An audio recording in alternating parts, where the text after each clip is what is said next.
Hello guys, welcome to another video in my channel. अभी हम जिस मैच के बारे में बात करने वाले हैं वो है आसिया काउंटी चैंपियनशिप का मैच, जो कि होने जा रहा है सॉमरसेट और लैंकाशायर के बीच में। तो बाहर थोड़ा कंस्ट्रक्शन का काम चल रहा है, थोड़े बहुत आवाज़ आ सकते हैं, थोड़ा मैनेज कर लेना। तो स्टार्ट करते हैं। ये मैच होने जा रहा है Cooper associate county ground Taunton में, जो कि सॉमरसेट का घर है। सॉमरसेट का लास्ट मैच जो था यॉर्कशायर के अगेंस्ट में, वो मैच ड्रीम 11 ने लिस्ट करा था और बहुत ही बुरी तरीके से उनको हारना पड़ा था। और सिर्फ वो मैच नहीं, ब्रेक के बाद मतलब जुलाई में जो ब्रेक पड़ा था उसके बाद दोनों ही मैचेस जो खेली है सॉमरसेट की टीम, दोनों ही मैचेस में उनका बैटिंग जो है अच्छा नहीं रहा है। मेरे ख्याल से अगर मैं बहुत गलत नहीं हूँ तो उनकी तरफ से एक भी 50 प्लस कोई स्कोर हमें देखने को नहीं मिला है उन दोनों ही मैचेस में। बॉलिंग बहुत बुरा नहीं हुआ है, लास्ट मैच में भी उन्होंने बहुत ज़्यादा रन कंसीड नहीं करा था, लेकिन बैटिंग में इश्यूज़ आ रहे हैं। और दोनों ही मैचेस में 10 के 10 विकेट खोए हैं उन्होंने, तो अपने दोनों ही इनिंग्स में ही, मतलब 4 इनिंग्स में ही 40 विकेट उन्होंने खोए हैं। तो बैटिंग बहुत ख़राब हालत पे है उनकी तरफ से। अजहर अली को इंक्लूड करा था पिछले मैच पर, उससे भी ज़्यादा फ़ायदा नहीं हुआ। लेकिन आज के मैच में उनकी टीम में कुछ बहुत बड़े बड़े नामों का इंक्लूशन होने वाला है और देखना पड़ेगा कि इनके आने के बाद टीम में क्या क्या परिवर्तन होते हैं, ना सिर्फ बैटिंग में ही बल्कि ओवरऑल मैच के रिजल्ट में। दूसरी तरफ से अगर हम लैंकाशायर की तरफ से बात करें तो ब्रेक के बाद इन्होंने एक मैच जो है ड्रॉ करा था, जो वारविकशायर का अगेंस्ट था, जो मैच लिस्ट करा था ड्रीम 11 ने। और दूसरे मैच में नॉटिंघमशायर से उनको हारना पड़ा था। नॉटिंघमशायर काफ़ी अच्छी कंडीशन में चल रही है इस सीज़न में, तो उनको भी उनके अगेंस्ट में हारना पड़ा था। इनकी तरफ से जो इशू चल रहा है कि वो जितना रन खुद बना रहे हैं ना, उनसे ज़्यादा रन ये कंसीड कर रहे हैं। ठीक है, इसीलिए हमेशा ही उनके ऊपर एक अननेसेसरी प्रेशर बन रहा है। बॉलिंग को लेकर थोड़ा बहुत इशू इनकी तरफ से चल रहा है। विकेट्स नहीं निकल रहे हैं ऐसी बात नहीं है, लेकिन जब तक विकेट्स निकल रहे हैं तब तक सामने वाली टीम की तरफ से कोई एक आध बड़ा स्कोर बन जा रहा है। तो दोनों टीमों का दो एस्पेक्ट जो है वो बिल्कुल ऑपोजिट है। एक टीम का बॉलिंग ठीक ठाक सा चल रहा है, बैटिंग नहीं। दूसरी टीम का बैटिंग तो बुरा नहीं चल रहा है, लेकिन बॉलिंग उतना अच्छा नहीं हो रहा है। तो देखना पड़ेगा कि आज के मैच में कौन सी टीम का जो वीकनेस है वो सही होता है, और क्या क्या चीज़ें हैं जिसके ऊपर हम यहाँ पे बातें कर सकते हैं। तो स्टार्ट करते हैं इस मैच की एनालिसिस। वेदर क्लियर है, कम से कम डे 1-2 तक तो यहाँ पर वेदर क्लियर ही दिख रहा है। आखिरी 2 सीजनों में आखिरी बार जो मैच हुआ था इन दोनों टीमों के बीच में वो हुआ था 2018 में। ठीक है, और 1-1 की बराबरी पर है और बाकी 3 मैच इन दोनों टीमों के बीच में हुआ है टाई। इस ग्राउंड पे अगर रिकॉर्ड की बात करें तो ठीक ठाक सा रिकॉर्ड रहा है। और इसके पीछे जिन प्लेयर्स का परफॉर्मेंस रहा है वो प्लेयर पिछले कुछ मैचेस में अवेलेबल नहीं थे। अभी देखना पड़ेगा कि उनके वापस आने के बाद चीज़ें कैसी बदलती हैं। इस सीज़न में भी एक मैच यहाँ पे हुआ था जो ड्रीम 11 ने लिस्ट करा हुआ था, जो कि मिडिलसेक्स के अगेंस्ट में खेला था सॉमरसेट ने। तो वहाँ पर भी उन्होंने काफ़ी कॉम्प्रिहेंसिवली डिसीजन करा था, तो देखेंगे उसके बारे में भी। पहले हम स्टार्ट करते हैं और देखते हैं कि जब ये दोनों टीमें आमने सामने होती हैं तो क्या होता है। हम स्टार्ट कर रहे हैं 2016 से। तो ये मैनचेस्टर में हुआ था। इस फिक्चर में भी जैसे कि पिछले मैच में भी हमने एक नाम नोटिस करा था, हालांकि वो मैच में तो अवेलेबल नहीं थे, जिनका नाम था ओली रॉबिन्सन। ससेक्स और मिडिलसेक्स का जो मैच हुआ था वो अवेलेबल नहीं थे, तो उनका रहना ना रहना काफ़ी ज़्यादा डिफरेंशिएट भी कर गया था उन टीम्स को। इस फिक्चर में भी आपको एक प्लेयर का नाम जो है देखने को मिल जाएगा, स्पेशली सॉमरसेट की तरफ से। ठीक है, और लकीली वो आज के मैच में अवेलेबल होने भी वाले हैं, तो देखेंगे कि वो कौन है और उनका क्या कैसा इफेक्ट रहा है इस पूरे फिक्चर में। ठीक है, तो देखते रहो। तो ये मैच हुआ था मैनचेस्टर में। यहाँ पर सॉमरसेट ने बना था 553। आबेल आपको दिख जाते हैं पुराने प्लेयर्स में से, साथ में टॉम बेली। लैंकाशायर की बैटिंग भी अच्छी रही थी, जहाँ पे रॉब जोन्स, लिविंगस्टोन का इस फिक्चर में काफ़ी अच्छा रिकॉर्ड रहा है और काफ़ी बार आपको इनका नाम जो है देखने को मिल जाएगा। साथ में ये कुछ बॉलर्स हैं जिनमें से ग्रेगोरी, जैक लीच, ओवर्टन तीनों ही अभी वापस आ चुके हैं। लास्ट मैच जो लिस्ट खड़ा था सॉमरसेट की तरफ से ड्रीम 11 ने, वहाँ पे ग्रेगोरी और ओवर्टन अवेलेबल नहीं थे, लीच अवेलेबल थे। लेकिन अभी इन दोनों के वापस आने के बाद देखना पड़ेगा। स्पेशली ग्रेगोरी की बॉलिंग जो मुझे लगता है बहुत ज़्यादा मिस कर रही है सॉमरसेट टीम, और ये सिर्फ अभी से नहीं, काफ़ी दिनों से वो बॉलिंग नहीं कर पा रहे थे। लास्ट मैच में वो खेल नहीं पाए थे अपने बैक इंजरी की वजह से, अभी वो वापसी कर रहे हैं। अभी पता नहीं कि वो बॉलिंग कराएंगे या नहीं, लेकिन अगर कराते हैं तो आप उनका रिकॉर्ड जो है नोटिस कर सकते हैं, ना सिर्फ इस फिक्चर में बल्कि इस ग्राउंड पे भी। तो देखते हैं आगे। उसके बाद अगला मैच ये भी मैनचेस्टर में हुआ था 2017 में। यहाँ पे लैंकाशायर को करवा दिया था, बैटिंग कोलैप्स लीड किया था ओवर्टन ने, साथ में डेवी लिविंगस्टोन यहाँ पर भी आपको दिख जाएंगे। 109 में से 68 रन उन्होंने खुद बनाए थे। सॉमरसेट 278। लीच, ये नाम थोड़ा सा गौर से देखना है। ठीक है, ऊपर आपने लीच का नाम देखा था, यहाँ पर उन्होंने 2 विकेट निकाले थे इस मैच में, जहाँ पर मेरे ख्याल से बारिश वगैरह कुछ हुआ होगा या फिर जो भी हो, मैच ड्रॉ हुआ था। उसके बाद यहाँ पे उन्होंने बनाए थे कुछ रन्स। बाकी बॉलरों में से एंडरसन करंट सिस्टम में अवेलेबल है, लेकिन वो भी खेल नहीं रहे हैं ऑफकोर्स। लैंकाशायर ने यहाँ पर अच्छी बल्लेबाजी करी थी, जिसको फिर से लीड किया था लिविंगस्टोन ने, साथ में रॉब जोन्स की कुछ रन्स हैं, डेविस के साथ ग्रेगोरी, लीच, ओवर्टन, 3 नाम फिर से यहाँ पर आ रहे हैं। सॉमरसेट की बैटिंग यहाँ पर अच्छी नहीं रही और ये मैच लैंकाशायर ने जीत लिया, जहाँ पर हिल्सरेथ की कुछ परफॉर्मेंस है और एंडरसन के 2 विकेट्स। अगला मैच और पहला मैच जो हुआ है टॉन्टन में, ठीक है, ये मैच थोड़ा सा गाँव से नोटिस करना है। सोमरसेट ने बना था 335, जो बहुत बड़ा टोटल नहीं था, जिसको लीड करा था डेविस और आबेल ने, ठीक है। आबेल का नाम यहाँ पे दूसरी बार आ रहा है, एकदम पहले मैच में उनका नाम आया था जो बड़ा शतक उन्होंने बनाया था। बेली पार्किंसन के यहाँ पर विकेट्स हैं, पार्किंसन स्क्वाड में अवेलेबल हैं, हालांकि आखिरी मैच वो खेले नहीं थे, कुछ इशू की वजह से हो सकता है, लेकिन इस मैच में वो अवेलेबल हैं और मोस्ट प्रॉब्ली खेलेंगे भी। लैंकाशायर का बैटिंग यहाँ पर वापस से उतना अच्छा नहीं हुआ, लीड किया किसने, लीच, साथ में ओवरटन, फॉलो ऑन करवाया 269। लिविंगस्टोन की कुछ रन है, लिविंगस्टोन का जैसे मैंने बताया आपको कि इस पिक्चर में काफ़ी अच्छे रिकॉर्ड वो होल्ड कर रहे थे। फिर से यहाँ पे लीच और ओवरटन आपको दिख जाते हैं बॉलिंग से, ठीक है। सोमरसेट ने यहाँ पर इजीली चेस कर लिया, यहाँ पर पार्किंसन के विकेट से। ये था पहला मैच जहाँ पे 2 या फिर 3 नाम आप कह सकते हैं बॉलिंग से जिन्होंने काफ़ी यहाँ पर प्रभाव डाला हुआ था, जैक लीच और ओवरटन सोमरसेट की तरफ से, और मैट पार्किंसन मैनचेस्टर मतलब लैंकाशायर की तरफ से, ठीक है। बाकी बैटिंग से बहुत ज़्यादा कुछ कंसिस्टेंटली हमें देखने को नहीं मिला था। एलेक्स डेविस, स्टीवन डेविस शायद नाम है इनका, और आबेल, ये कुछ परफॉर्मर्स थे जिनको, और क्रॉफ्ट का भी एक इनिंग्स में नाम हमें देखने को मिला था। ये था पहला मैच 2018 का पहला मैच, और यही आखिरी सीज़न था जब ये दोनों टीमें अपने के साथ खेले थे। सोमरसेट का बैटिंग यहाँ पर भी डिसेंट रहा था, जिसको लीड किया था बार्टलेट के साथ आबेल ने। आबेल का नाम यहाँ पर फिर से आ रहा है। पार्किंसन के विकेट्स हैं, मैनचेस्टर का ग्राउंड और पार्किंसन विकेट ना ले, ऐसा हो नहीं सकता, और यहाँ पर फिर से हुआ बेली के साथ। बेली का भी नाम इस पिक्चर में कई बार आया हुआ है। लैंकाशायर ने यहाँ पर बनाया था 492। करंट स्क्वाड मेंबर्स में से आपको सिर्फ विलास दिख जाएंगे जो मैनचेस्टर में अच्छा रिकॉर्ड होल्ड करते हैं। जेनिंग्स अवेलेबल नहीं है। फिर से नोटिस करिए लीच और आबेल, अभी मैनचेस्टर में स्पिन ज़्यादा चलता भी है तो आबेल के भी बॉलिंग यहाँ पर आ गए, और लीच तो है ही जो अच्छा रिकॉर्ड होल्ड कर रहे हैं इस पिक्चर में। सोमरसेट ने यहाँ पर डिक्लेयर दे दिया, लेकिन मैच हो गया टाई, और पार्किंसन फिर से यहाँ पर 5 विकेट, साथ में डेविस और लीच यहाँ पर मेरे ख्याल से दूसरी बार उनका नाम आ रहा है बैटिंग से भी। बॉलिंग से तो उनके विकेट्स हैं ही, साथ में बैटिंग से भी उनका परफॉर्मेंस है। और आखिरी जो मैच हुआ था दोनों टीमों के बीच में, और आखिरी मैच हुआ था टॉन्टन में, लैंकाशायर की बैटिंग वापस से यहाँ पर खराब रही। यहाँ पर नोटिस करो, ये मैच हुआ था टॉन्टन में पहला मैच 133-269, ठीक है। फॉलो ऑन करवा के भी उन्होंने वो कुछ नहीं कर पाए। और यहाँ पर भी अगर हम नोटिस करेंगे फिर से वही चीज़ 99 और 170, ठीक है। लीड किया किसने, लीच, ग्रेगोरी, ओवरटन, यहाँ पर भी लीच और ओवरटन। और अगर हम यहाँ पे देखेंगे तो हमें क्या देखने को मिलेगा, लीच और ओवरटन, ठीक है। सिमिलरिटीज़ मिल रही है ना, तो इसीलिए मैंने आपको बताया कि लीच जो है इस फिक्चर में बहुत ही इफेक्टिव रोल प्ले कर रहे हैं। ओवरटन का शायद आपको उतना नहीं दिख रहा होगा, लेकिन लीच बहुत ही इफेक्टिव रोल यहाँ पे प्ले कर रहे हैं, और बैटिंग से भी उनके बीच बीच में कुछ रन्स हैं। और बाकी अगर परफॉर्मर्स की अगर हम बात करें तो सोमरसेट की बैटिंग भी बहुत अच्छी नहीं रही थी। ग्रेगोरी ने यहाँ पर बैटिंग से भी कंट्रीब्यूट करा था हिलरिथ के साथ, और लिविंगस्टोन आप फिर से यहाँ पर देख सकते हैं। और सोमरसेट ने यहाँ पे जो है टारगेट को मेरे ख्याल से चेस कर लिया था, ऐसा कुछ होगा, और मैच हो गया था टाई, ठीक है। तो यही कुछ सीन था।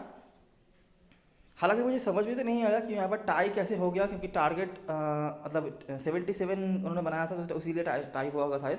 तो जो भी हो, ये एक टाई मैच था, मतलब अगर 1 रन कम होता तो सोमरसेट हार जाती, 1 रन ज़्यादा होता तो सोमरसेट जीत जाती, ऐसा ही कुछ मामला था। और यहाँ पे जिन बॉलर ने लीड करा हुआ था उनमें से कोई अवेलेबल नहीं है, लेकिन केशव महाराज जो साउथ अफ्रीकन स्पिनर हैं, उन्होंने यहाँ पर निकाला था 7 विकेट। नोटिस करने वाली बात यह है कि इस ग्राउंड पर हम जो चीज़ें देख पा रहे हैं, कुछ सिमिलरिटी हमें देखने को मिल रहा है, लेकिन ठीक है। सिमिलरिटी नंबर 1, दोनों ही मैच पे लैंकाशायर की बैटिंग अच्छी नहीं रही है। सिमिलरिटी नंबर 2, दोनों ही मैच पे जो बॉलर्स ने लीड करा है सोमरसेट की तरफ से, उनका नाम सेम है, जैक लीच और क्रेग ओवरटन। सोमरसेट की बैटिंग बहुत अच्छी नहीं रही है, ऐसा भी हम कह सकते हैं। स्पेशली आप अगर हम चौथे इनिंग्स की बात करें तो 69 for 3, यहाँ पर भी 335, और अगर हम यहाँ पे भी देखेंगे तो हमें ज़्यादा रन उनके तरफ से बनते हुए नहीं दिखेंगे। मतलब दोनों ही मैच लो स्कोरिंग रहा है दोनों टीमों की तरफ से, ठीक है। लेकिन सोमरसेट कम से कम 1 मैच जीती तो है, और 1 मैच उन्होंने टाई करा हुआ है। स्पिनर्स का यहाँ पे बहुत बड़ा रोल रहा है। ये जो पहला मैच था मैनचेस्टर का, यहाँ पे लीड करा था मैट पार्किंसन ने लैंकाशायर की तरफ से, और दूसरा जो मैच हुआ था वहाँ पे लीड करा था केशव महाराज ने, ठीक है। तो ये कुछ सिमिलरिटीज़ हैं जो हमें देखने को मिल रहे हैं इस फिक्चर में, इस ग्राउंड पे पर्टिकुलरली अगर हम बात करें तो। और ओवरऑल अगर हम देखेंगे तो हमें बहुत ज़्यादा रन्स यहाँ पे बनते हुए नहीं दिख रहे हैं। एक आध इनिंग्स में कुछ रन्स बने होंगे, कुछ नाम बैटिंग से हमें दिखे हैं, कंसिस्टेंटली नहीं, लेकिन बीच बीच में कुछ नाम आए हैं। लैंकाशायर की तरफ से हमें एक नाम कंसिस्टेंटली देखने को मिल रहा था, लगभग कंसिस्टेंट जो रहे हैं वो है लिविंगस्टोन, लेकिन वो अवेलेबल नहीं है। सोमरसेट की तरफ से एज यूजुअल आबेल का कुछ नाम आपको देखने को मिला है, डेविस का कुछ नाम देखने को मिला है, बस यही कुछ है। बाकी अगर आप और डिटेल में देखना चाहते हैं तो आप वीडियो को बैक करके पॉज करके देख सकते हैं। तो मोटा मोटा कहानी यहाँ पे क्या है कि ये फिक्सचर ओवरऑल टाइड रहा है, ठीक है। लैंकाशायर जो लास्ट मैच खेल के गई है इस फिक्चर में भी और इस ग्राउंड में भी, वो मैच वो जीत सकते थे, लेकिन या फिर आप कुछ भी कह सकते हैं कि शायद सोमरसेट भी जीत सकती थी अगर एक रन वो ज़्यादा बना देते, लेकिन जो भी वो मैच टाई हुआ था। और कुछ सिमिलरिटीज हमने नोटिस करे हैं जिनको हम आगे जाके यूज़ करने की कोशिश करेंगे, ठीक है। हेड टू में ज़्यादा बताने के लिए कुछ नहीं है, लेकिन कुछ नाम ऑफ कोर्स आपने नोटिस करे होंगे जो हमने भी आपको नोटिफाई करवाए हैं, तो वो आपके लिए इंपॉर्टेंट बन जाते हैं। अभी हम बात करेंगे ग्राउंड के बारे में और देखेंगे कि इस ग्राउंड पे एक्चुअली में मैचेस कैसे कैसे होते हैं और किस तरह के स्कोर्स बनते हैं, किस तरह के बॉलरों को यहाँ पे जो है हेल्प मिलता है, क्या क्या होता है सब कुछ। तो यहाँ स्टार्ट करते हैं अप्रैल से वाले मैच से जो हुआ था ग्लॉस्टरशायर के अगेंस्ट में। सोमरसेट ने बना था 312, पेसर्स का upper hand, Gloucestershire 309, Delange, Overton, Gregory ये आपको दिख जाते हैं। डेवी, जैक लीच मेरे ख्याल से शुरुआती मैचेस में खेले नहीं थे उस तरह से। बैटिंग परफॉर्मर्स में से आपको डेविस दिख जाते हैं, ओवर्टन दिख जाते हैं और डेलैंग का भी परफॉर्मेंस आपको देखने को मिल जाता है। अभी तीसरे चौथे इनिंग्स में अगर हम आ जाएं तो तीसरे इनिंग्स में सोमरसेट का हो गया था बैटिंग कोलैप्स, ठीक है। लीड करा था उसी पेसरों ने और ग्लॉस्टरशायर ने इजीली चेस कर लिया था ओवर्टन और डेलैंग के खाली विकेट से, ठीक है। तो यहाँ पे हमें 3 इनिंग्स में ही पेसर्स का डोमिनेशन जो है देखने को मिल रहा है। बैटिंग से डेविस, ओवर्टन और एक आध इनिंग्स में आप कह सकते हैं कि हिलरत का इनिंग्स परफॉर्मेंस था, और बॉलिंग से डेलैंग और ओवर्टन के कंसिस्टेंटली विकेट रहे हैं दोनों ही इनिंग्स में, लेकिन ये मैच सोमरसेट हारी थी। अच्छा, अगला मैच मिडिलसेक्स बनाम सोमरसेट। वापस से आपको ओवर्टन देखने को मिल रहे हैं, डेवी देखने को मिल रहे हैं, ग्रेगोरी के भी बीच में भी 1-2 विकेट आ रहे हैं। सोमरसेट का बैटिंग उसी रेंज का स्कोर है, देखिए 268 ऊपर भी ऐसा ही कुछ स्कोर उन्होंने बनाया था पहले इनिंग्स पर, जहां पर ओवर्टन वापस से आपको दिख रहे हैं बैटिंग से कुछ करते हुए, साथ में आबेल, बार्टलेट के स्कोर, पेसर्स का अपर हैंड। तीसरे इनिंग्स में आकर वापस से जो भी टीम तीसरे से बैटिंग कर रही है फिर से हमें देखने को मिल रहा है कि बैटिंग कोलैप्स हो रहा है। ओवर्टन वापस से, डेवी वापस से और आबेल का यहाँ पर बॉलिंग भी काम पे आ रहे हैं। क्या हो रहा था ना सीजन की शुरुआत से कि लीज क्योंकि अवेलेबल नहीं थे, तो एक जो स्पिनर का इंपॉर्टेंस होता है जो हमने हेड टू हेड में भी देखा था, वो उस तरह से यूज़ नहीं कर पा रही थी सोमरसेट की टीम। तो आबेल को उस मामले में काफ़ी हद तक आगे आना पड़ रहा था अपने स्पिन बॉलिंग के साथ। ऑफकोर्स वो फ्रंट लाइन स्पिनर तो है नहीं, तो जिस तरह का हेल्प शायद एक मेजर स्पिनर उठा सकते थे उस तरह का हेल्प वो नहीं उठा पा रहे थे, लेकिन फिर भी उन्होंने कुछ विकेट्स निकाला हुआ था, ठीक है। सोमरसेट ने यहाँ पर चेस कर लिया था। आबेल आपको वापस से दिख रहे हैं, साथ में हिल्ड्रेथ जो लगभग इस ग्राउंड पे अच्छा ही परफॉर्मेंस करते हैं। एक आध इनिंग्स आपको हर मैच में इनका देखने को मिल जाएगा जहाँ पर ये 40+, 50+ कुछ स्कोर बना के जाते हैं। साथ में गोड्सवर्थी और डेविस के यहाँ पर परफॉर्मेंसेस थे। डेविस आपको ऊपर भी देखने को मिले थे, यहाँ पर भी एक इनिंग्स में इनका नाम आ रहा है। पेसर्स का अपर हैंड एंड तक भी यहाँ पर था, ठीक है। सोमरसेट ने यह मैच जो है जीत लिया। अभी भी हमें हाई स्कोरिंग मैचेस की जो है तलाश है। 312, 309 पहले एक आध इनिंग्स से, यहाँ पर भी 357 पहले इनिंग्स से बना, लेकिन अभी भी हम बड़ा स्कोर या फिर डिक्लेयर करने वाला कोई स्कोर अभी तक हम ढूंढ रहे हैं। चलो तीसरे मैच में आ जाते हैं। फिर से देखो, पहले 2 इनिंग्स में रन्स बने 360 और 311। डेविस वापस से आपको दिख रहे हैं। ग्रेगोरी का बैटिंग से भी कुछ कंट्रीब्यूशन है। ग्रेगोरी यहाँ पर आप उनको ऑलराउंडर ही, मतलब बॉलिंग ही करेंगे तभी जाके आपको उनका इंपॉर्टेंस दिखेगा, ऐसी बात नहीं है। यहाँ पर बैटिंग से भी उन्होंने कंट्रीब्यूट करके रखा हुआ है। साथ में हैंड पेसर्स का अपर हैंड है। यहाँ पर बॉलिंग पर अगर हम आ जाए तो डेवी, डेलैंग, ग्रेगोरी के बॉलर्स भी बॉलिंग से भी परफॉर्मेंसेस हैं। ये एक इनिंग्स आया जहाँ पर रन ठीक ठाक सा ही बना था, 409 आप कह सकते हैं, और डिक्लेयर करा था सोमरसेट ने, जहाँ पर आपको वापस से डेविस देखने को मिल जाते हैं, आबेल देखने को मिल जाते हैं, और ये कुछ परफॉर्मर्स हैं जिन्होंने परफॉर्म करे हुए थे। स्पिनर्स थोड़ा थोड़ा करके मैच में वापसी कर रहे थे, लेकिन उतना स्ट्रॉन्ग स्पिन अटैक जो है नहीं था हैम्पशायर की तरफ से, तो उतना कुछ फ़ायदा वो नहीं उठा पाए और हैम्पशायर यहाँ पर मैच ड्रॉ करने में सक्षम रहे थे। ग्रेगोरी का बॉलिंग से भी कुछ कंट्रीब्यूशन है, तो ग्रेगोरी काफ़ी बार इनका नाम आ रहा है, बैटिंग से भी और बॉलिंग से भी कुछ बार आया है। अभी देखना पड़ेगा कि वो बॉलिंग कराने के लिए फिट इनफ होते हैं या नहीं। चौथा मैच जो मेरे ख्याल से ब्रेक से पहले लास्ट मैच था, मेरे ख्याल से जी हाँ, ब्रेक से पहले लास्ट मैच था। यहाँ पर सोमरसेट ने बना दिया था बहुत ही बड़ा टोटल। फिर से डेविस आपको दिख रहे हैं, साथ में नीचे से डेलैंग और डेवी ने यहाँ पे बैटिंग से भी कंट्रीब्यूट करके रखा हुआ था, साथ में वैंडरबिल्ट का परफॉर्मेंस, पेसर्स का अपर हैंड, और यहाँ पर मैच मेरे ख्याल से कुछ छोटा वगैरह हो गया होगा, तो लेस्टर ने भी बहुत बड़ा टोटल खड़ा किया था। डेलैंग, ब्रूक्स, ये कुछ बॉलर से इन्होंने विकेट वगैरह निकाला हुआ था। और लास्ट जो मैच हुआ था नॉटिंघमशायर के अगेंस्ट में, यहाँ पर फिर से बैटिंग फर्स्ट में अच्छा रन बना। तो एक चीज़ तो हम समझ सकते हैं कि जो भी टीम यहाँ पे टॉस जीतेगी बैटिंग फर्स्ट ही करना चाहेगी, क्योंकि पहले 1-2 दिन में रन बनते हैं और वो कोशिश यही करेंगे कि पहले 1-2 दिन में जितना हेल्प मिल रहा है बैट्समैनों को उसका पूरा फ़ायदा वो उठाए, 300-400 जितने रन बने, और उसके बाद अगर आपके पास अच्छा स्पिन अटैक हो तो आप उसको सामने रख दें, जो भी टीम दूसरे या तीसरे या फिर चौथे दिनों में बैटिंग करने आएगी उसके सामने। आबेल के यहाँ पर बॉलिंग से परफॉर्मेंस अच्छा है, साथ में ये कुछ बॉलर्स जिन्होंने विकेट निकाला। आबेल आपको देखेंगे बैटिंग से भी कंट्रीब्यूट करते हैं, लेकिन जैसे मैंने आपको बताया कि ब्रेक के बाद दोनों ही मैच में बैटिंग जो रहा है अच्छा नहीं रहा है समर्सेट की तरफ से। यहाँ पर 107 पर पहले इनिंग्स पे और दूसरे इनिंग्स पर 181 पर निपट गए, और दोनों ही इनिंग्स पे ना सिर्फ इन दोनों ही इनिंग्स में बल्कि दोनों ही मैच जो हुआ है ब्रेक के बाद, दोनों ही मैच में मिलाकर एक भी 50+ स्कोर जो है हमें देखने को नहीं मिला है। पेसर्स का अपर हैंड हर तरफ आपको देखने को मिल रहा है, ठीक है। तो हेड टू हेड में जो चीज़ हमें देखने को मिली थी, उतना ज़्यादा स्पिनर्स का रोल हमें यहाँ पे नहीं दिख रहा है, पेसर्स ही दिख रहे हैं डे 4 तक। लेकिन ऑफ कोर्स अगर आपके पास क्वालिटी स्पिनर हो तो वो इफेक्टिव हो सकते हैं, जो हमने हेड टू हेड में नोटिस करा हुआ है, ठीक है। जैक लीच की हम बात कर रहे थे, लेकिन जैक लीच को यहाँ पर प्रॉपर जगह पे बॉलिंग करने का मौका नहीं मिला। आप समझ सकते हैं पहले 1-2 दिन के भीतर ही इस मैच में भी उनका जो है बॉलिंग खत्म हो गया था, उसके बाद बैटिंग का ही जो है मामला था, जो कि अभी तक तो समरसेट का अच्छा नहीं हुआ है। अभी कुछ प्लेयर्स का इंक्लूजन हुआ है, स्पेशली उनका जो बॉलिंग यूनिट है वो मुझे लगता है काफ़ी स्ट्रांग हुआ है। बैटिंग में मुझे लगता है थोड़ा बहुत इशू है, तो अभी देखना पड़ेगा कि किस तरह से वो इस चीज़ से कॉप अप कर पाते हैं और क्या क्या चीज़ जो हम मिस कर रहे थे समरसेट के मैचेस में वो अभी वापसी आता है। बाकी अगर हम रनों की बात करें तो पहले 1-2 इनिंग्स में तो रन्स काफ़ी बन रहे हैं, ठीक है। मतलब मैं कहना चाहता हूँ कि 400 450 तक भी बने जा रहे हैं, 300 तो एवरेज बन ही रहा है। अभी आपका बैटिंग कैसा है उस हिसाब से होगा, नहीं तो इस सीज़न में मुझे नहीं लगता कि लेस स्कोरिंग कुछ हमें देखने को मिला है पहले इनिंग्स। जी नहीं, लेस स्कोरिंग अभी तक तो इस सीज़न में कुछ हुआ नहीं है। जो भी टीम ने पहले 1-2 दिन में बैटिंग करा हुआ है 300 के आसपास या 300 के ऊपर ही जो है स्कोर बना के रखा हुआ है। अभी कैसा बैटिंग कर रही है सामने वाली टीम, उसके ऊपर भी काफ़ी सारी चीज़ें डिपेंड करेगी। तो ये है सारी चीज़ें, ठीक है, जो देखने लायक था। इस ग्राउंड से हमें पेसर्स का अपर हैंड देखने को मिल रहा है, ठीक है। बहुत ज़्यादा कंसिस्टेंटली तो शायद नहीं, लेकिन वो मोटा मोटा यही कहानी है, और हेड टू हेड की चीज़ें तो हमने सही से देख ही ली है, ठीक है। तो मुझे यही लग रहा है, जैसे कि मैंने पहले आपको बताया, कि जो भी टीम यहाँ पे टॉस जीतेगी कोशिश करेगी कि बैटिंग फर्स्ट करने की और जितना ज़्यादा हो सके टाइम बिताने की, क्योंकि रन्स यहाँ पे हमें देख रहा है कि पहले 1-2 दिन में बन रहे हैं। उसके बाद थोड़ा थोड़ा बैटिंग प्रॉब्लम हो सकता है, चाहे वो पेसर से हो या फिर स्पिनर से हो, लेकिन पहले 1-2 दिन में रन्स यहाँ पे बन जाते हैं।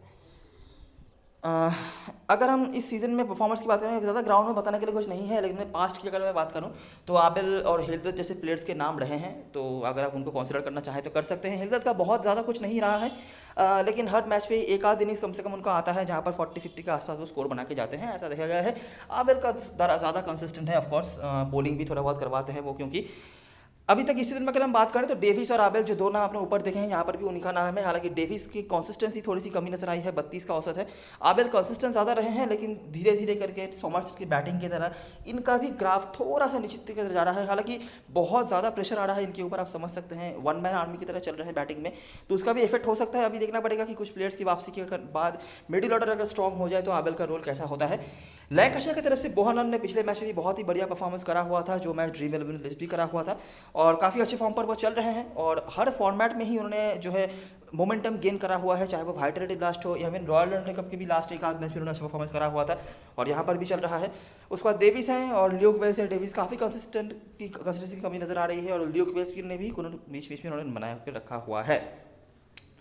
बॉलिंग पे जो मेन बॉलर उनकी तरफ से चल रहे थे क्रेग ओवर्टन, वो अवेलेबल नहीं थे, तो उनका बहुत ही ज़्यादा कमी नज़र आ रहा था बॉलिंग से।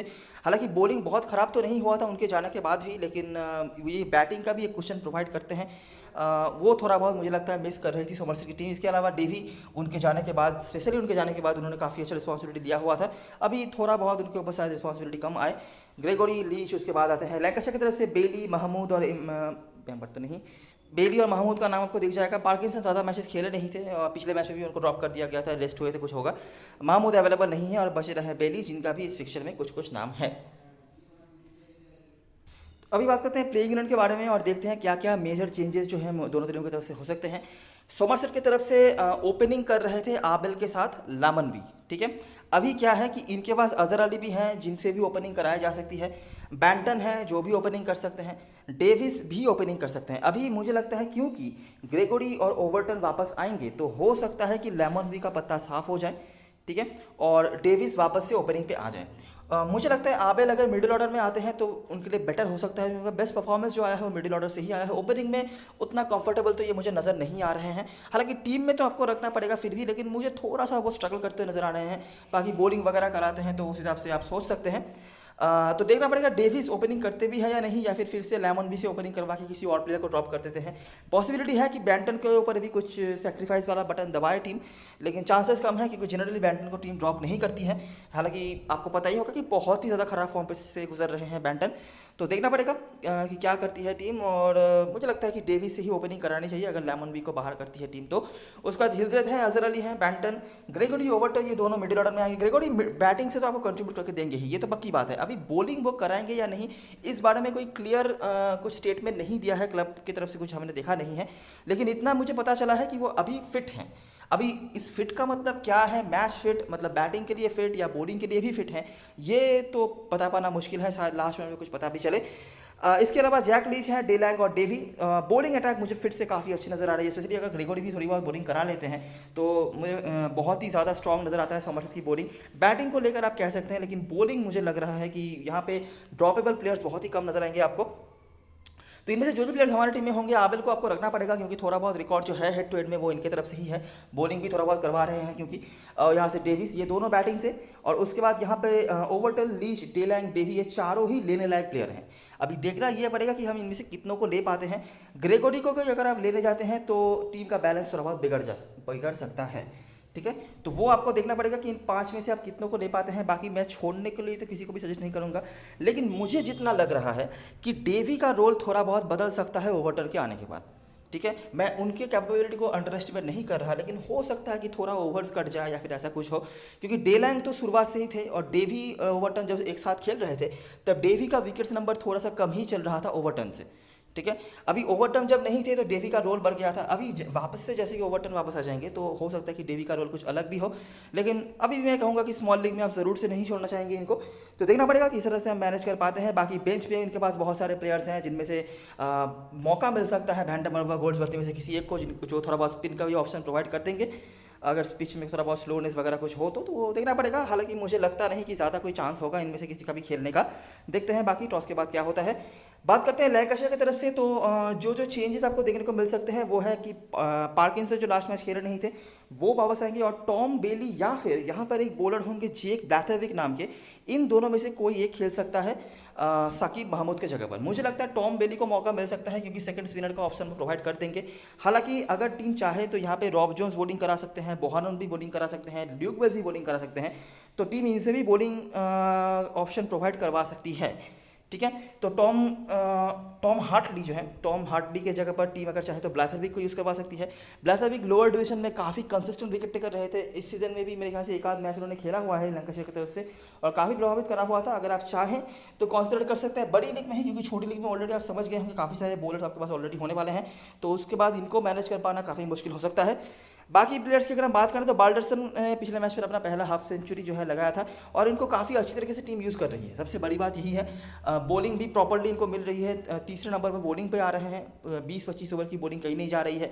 बैटिंग में भी कभी ओपनिंग पे भेज रहे हैं, कभी वन डाउन आ रहे हैं। जनरली बाल्डरसन और ल्यूक वेल्स में से किसी एक से ओपनिंग कराई जा रही है और दूसरे से वन डाउन भेजा जा रहा है, तो टीम इनको काफ़ी सही से इस्तेमाल कर रही है। काफ़ी टैलेंटेड है लेकिन काफ़ी यंग है, एक्सपीरियंस की कमी है, और क्योंकि सोमरसेट की बॉलिंग जो है अभी काफ़ी स्ट्रांग होने वाली है, कम से कम 2 बॉलर्स का तो इंक्लूजन पक्का है, तो देखना पड़ेगा कि उनके आने के बाद से ये कैसा परफॉर्मेंस कर पाते हैं। बाकी बोहानन तो अच्छा कर ही रहे हैं, इनके बारे में कुछ नेगेटिव बताने के लिए नहीं है। इनफॉर्म बैट्समैन है, परसेंटेज कैप्टन भी है, तो आपके लिए स्मॉल लीग में कम से कम होने चाहिए, बड़ी लीग में आप कुछ भी करो।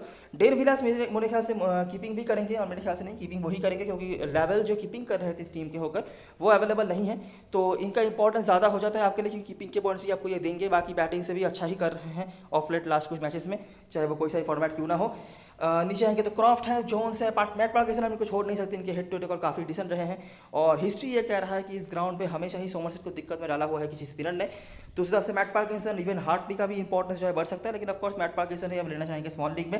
और उसके बाद डैनी लैम और बेली जो पेस अटैक को लीड कर रहे हैं, बेली स्पेशली मैं कहना चाहूँगा इस फिक्चर में भी इनके कुछ नाम है, और आखिरी जो एक आध मैच में पेस अटैक से जितना कंट्रीब्यूशन हमें देखने को मिला है वो बेली में, उसमें बेली का बहुत बड़ा रोल जो है रहा है। कैप्टन वाइस कैप्टन चॉइस की बात करें तो आबेल और मेरे ख्याल से ओवरटन को काफ़ी लोग कैप्टन वाइस कैप्टन बना सकते हैं, इसको लेकर आप कंसिडर कर सकते हैं। आबेल तो है ही परसेंटेज कैप्टन के ऑप्शन में आते हैं ये। उसके बाद अगर कोई किसी को देखना चाहते हैं तो वो ओवरटन हो सकते हैं। उसके बाद ग्रेगोरी और डे लैंग।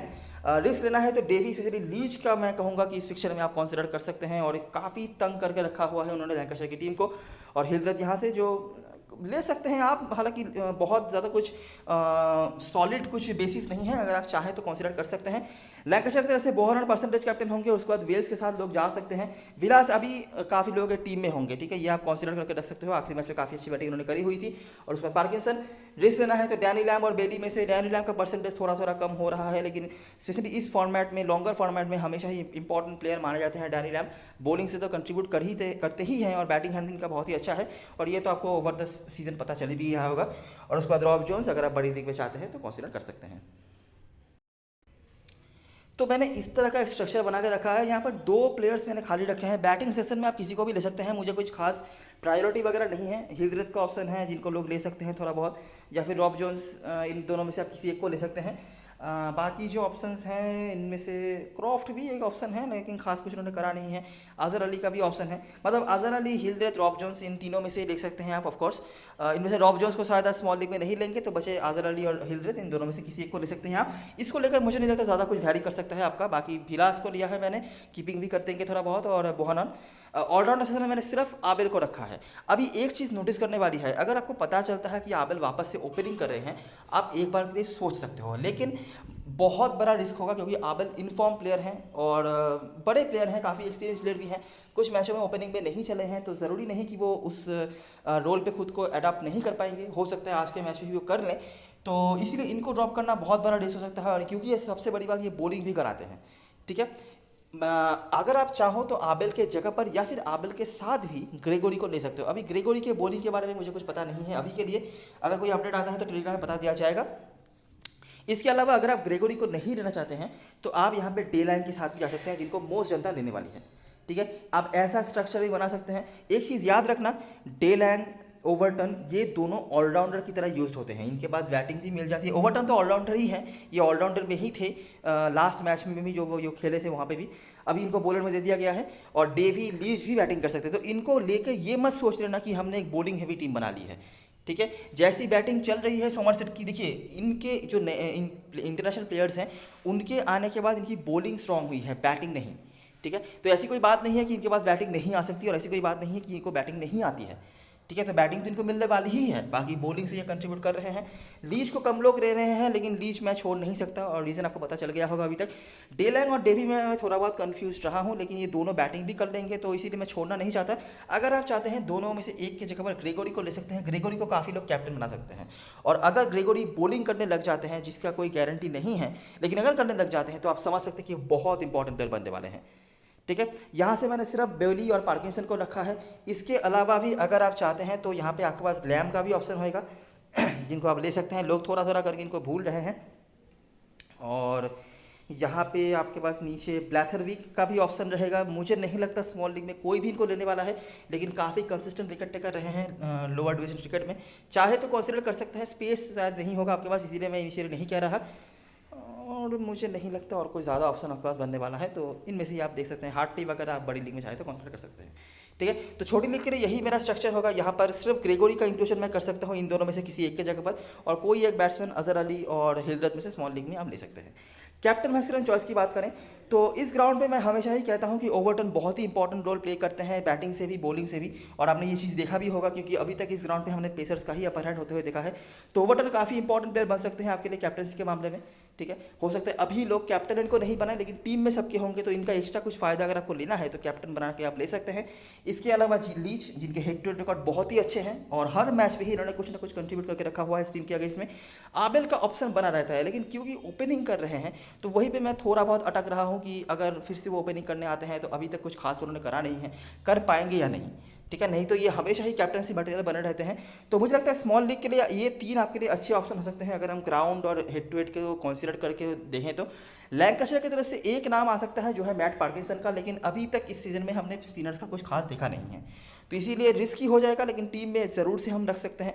बोहरन परसेंटेज कैप्टन है, लेकिन याद रखना उनके सामने अभी इंटरनेशनल बॉलर्स जो हैं आने वाले हैं, ठीक है। अगर हम ग्रेगोरी को भी ऐड कर ले तो 3 तो आने ही वाले आ सकते हैं या फिर 2 तो आने ही वाले हैं। इसके अलावा डेलैंग डेवी की भी बॉलिंग अच्छी हो रही है, तो समरसेट की बॉलिंग खराब नहीं है, बैटिंग हो सकती है। इसलिए वॉर्नर को मैं कैप्टनसी के लिए तो नहीं कहूँगा, लेकिन टीम में हम बिल्कुल रख सकते हैं, ठीक है।